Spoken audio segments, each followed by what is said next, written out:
They called him the most glamorous king in the world. He played polo, flew planes, and married the most beautiful woman in the world. In the 1950s, the Maharaja of Jaipur lived a life of unbelievable luxury. But how did this family survive when the crown was taken away? Meet Maharaja Savai Man Singh II. In 1950, he wasn't just a king, he was the Raj Pramukh of the newly formed state of Rajasthan. The pink city of Jaipur was his capital. His life was a whirlwind of diplomatic duties and high society parties. Along with his wife, Maharani Gayatri Devi, they defined global style in the 50s. They were friends with the Queen of England and US presidents. But back home, they were navigating a tricky transition. The people loved them, but the government was slowly stripping away their powers. Polo was his passion. In the mid-50s, he led the Indian polo team to a World Cup victory in France. He used sports as diplomacy. While other kings sulked about losing their kingdoms, Man Singh II was out there putting Jaipur on the world map. But maintaining these massive palaces without tax revenue was becoming impossible. In a visionary move during the late 50s, they decided to rethink their assets. The Rambagh Palace, their primary residence, was too large for a modern family to maintain alone. By 1958, the seeds were sown to convert the Rambagh Palace into a luxury hotel. This was a shocking idea at the time. Kings didn't run hotels, but Man Singh II saw the future. He realized that to save the heritage, they had to share it. After his death in 1970, the family faced difficult times. The government abolished titles and privy purses. Gayatri Devi was even imprisoned during the emergency.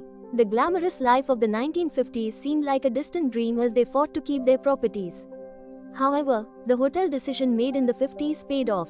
The Taj Group took over management, and Rambagh became one of the best hotels in the world. The income from tourism saved the dynasty from financial ruin. The gamble had worked. Step into 2024. Meet Padmanabh Singh, known as Pacho.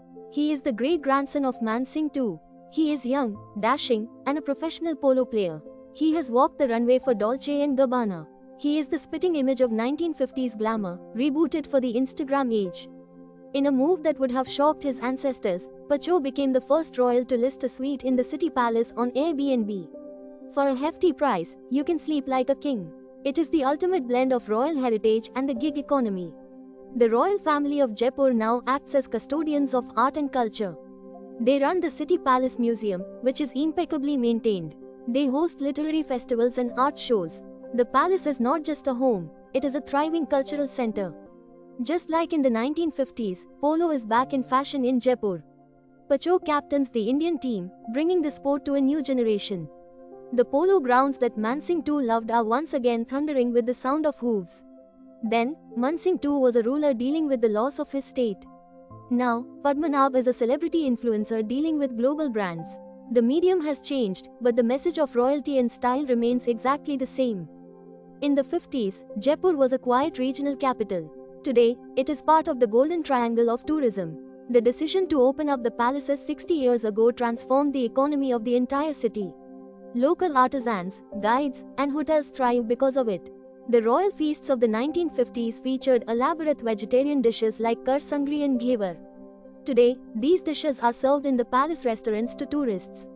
The culinary heritage has moved from the royal dining table to the public plate. Back then, only the elite could enter the palace gates. Now, millions of people walk through the Mubarak Mahal every year. The mystery of the Zenner is gone, replaced by the flash of cameras and the curiosity of history lovers. Gayatri Devi stepped out of the Purdah system in the 50s to become a politician. Today, the women of the royal family, like Princess Diya Kumari, are active leaders in the Indian Parliament. The legacy of strong female leadership continues unbroken. The Jaipur royal family has shown the world how to stay relevant. They didn't cling to the past, they monetized it. They turned history into an experience. They proved that a king without a kingdom can still be a king of hearts and commerce. From the diplomatic circles of 1950 to the Airbnb listings of 2024, the Jaipur royals are perhaps the smartest survivors of India's princely history. It is a masterclass in adaptation. Which transformation impressed you the most? The polo player or the hotelier? Let us know in the comments. Thanks for watching this special Then and Now feature. If you enjoyed this royal tour, please hit the like button and subscribe to India Repo. We have many more stories from India's incredible past waiting for you.